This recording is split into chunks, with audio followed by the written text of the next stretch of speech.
Corbin Bleu is here. A lot of people know him from High School Musical and all of that. Did you know that that was going to be that big of a success when you? Oh yeah, sure, absolutely. Yeah. But it started out. It's like, wow. No, nobody did. It was incredible because when it came down to it, we all were happy about the fact that it was going to be a musical movie, especially you know, we just had Chicago come out and we just had Moulin Rouge, but to make a musical for this generation. But it started out, but it really was word of mouth, because it started out and then all of a sudden it grew and it grew and it grew and it grew and it just exploded. It did. I mean, it exploded right out of the box, but then the word of mouth on it was so great that it became a phenomenon. Well, it's funny you talk about word of mouth. I was in Hawaii when it came out, so I was sort of secluded on this island, and I was working on a television show called Flight 29 Down. My cast members, they all ended up doing like a little fun premiere while we were there. And the weekend after it came out, we went to this carnival called the Punahou Carnival, and like the whole island of Hawaii goes to this thing. And I got mobbed. Like, I mean, it was, the scary part, I was with my mother, who's this 5'3" Italian woman. Oh, she's fierce. Oh, she's Brooklyn. She's Brooklyn Italian woman. Oh, you know, but then you compare to my dad, you know, it's this big bear. But my mom was, and it was crazy. I just got mobbed, and I had never experienced anything like that before.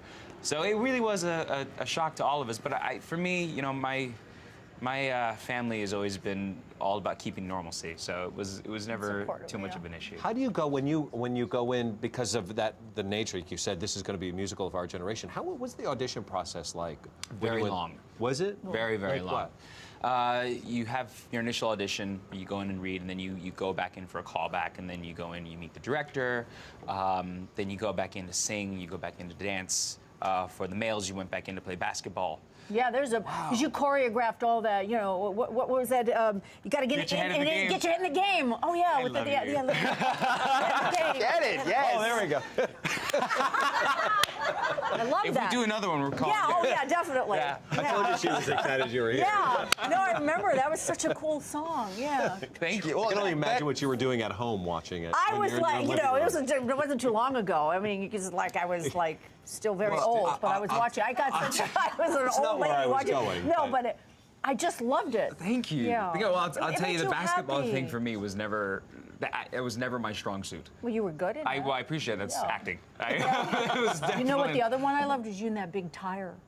Remember the big tire? For the junkyard number in the third movie. Yeah. The choreography on that. The boys are back. The boys are... Yeah. Come on. Yeah, I know, yeah. I'm impressed with this. I love this. Yes. Well, other than Christina recalling favorite moments, do you have... I have none with you. I thought we had a good one today. I don't know, right? We had the pink tongue thing. That's good. Look at it. I was going to say matches her nails. Yeah, Corbin pointed that out right away. He's like, look at it, it's still there. And he goes, oh, matches your nails. Yeah, thank you for pointing that out. After three hits, you know, film, what moment stands out for you? Can you pinpoint anything? Wow. And well, you know, the incredible thing is we all grew up together. I mean, and it was during high school time. I was 16 when the first movie came out, so you know it is really a great growing period. But I think if I have to pinpoint it down to one moment, the final scene of the third movie, the final movie, we shot that last. So it really was the final curtain, and you know, the camera pans to each one of our faces, and you can see tears in our eyes, and you can see us, you know, just sort of waving goodbye to this experience and this group of people, and that freeze frame. And there was no, and the like freeze frame. That freeze frame. And there's the best part about it. There was nothing that we had to procure for ourselves. It was all organic and real. But and, do you feel like you lost out on high school in a way, or that high school was even bigger? What was it like for you? Well, I did go to regular high school. I went to an arts high school. And where I was surrounded by normal students, and at the same time I was going off and shooting movies as well. So like I said, my family always sort of kept a normalcy to our lives.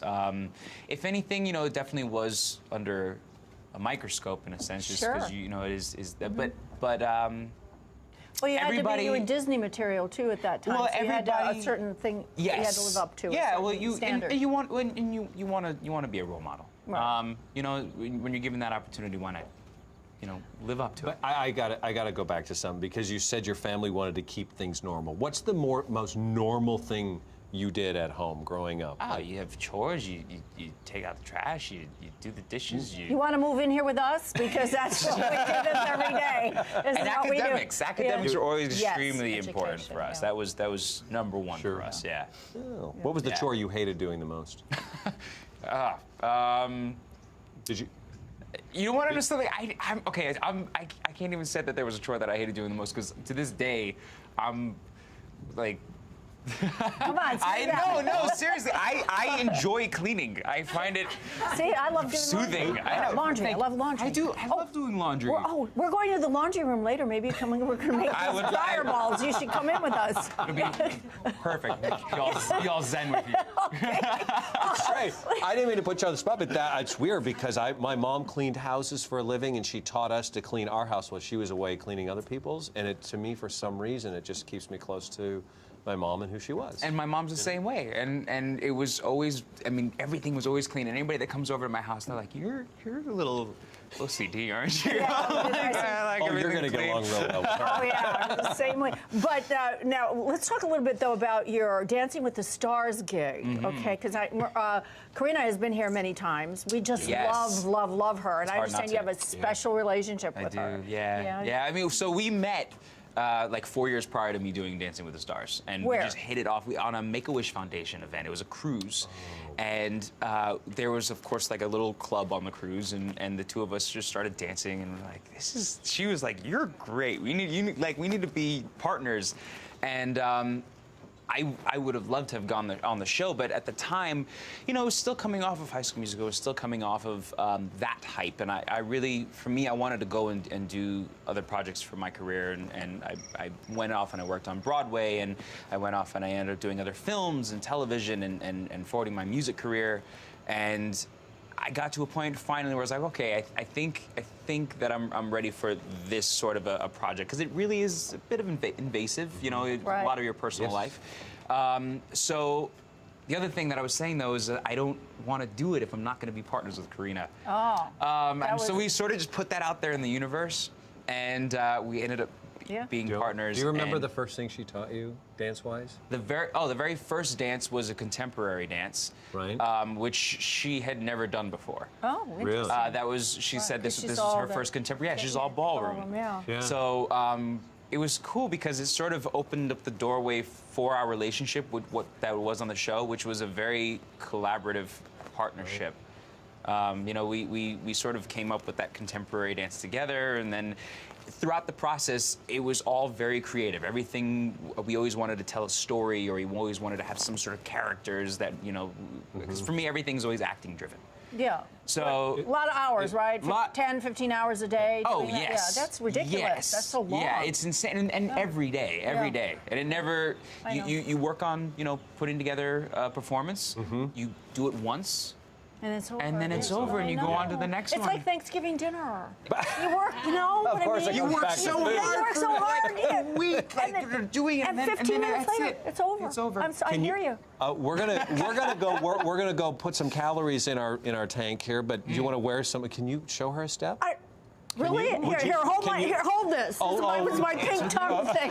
Hold that. You guys wait a minute, what are we doing? I don't know. What would you like? Would you want to do some like more Latin stuff or ballroom stuff? I think I'm Latin. And you're Latin. You could do the Latin. Are you half Italian? There's no room half Italian and half Jamaican. I'm 100% Italian. Ooh, I love it. All right. Okay. From where? Here we go. From La Spezia. La Spezia. 1, 2. Look at that. 1, 2. Look at that. Boom. Boom. We're gonna do a cross body. You ready? You're gonna compare, and then we're gonna turn. What? Oh, nice.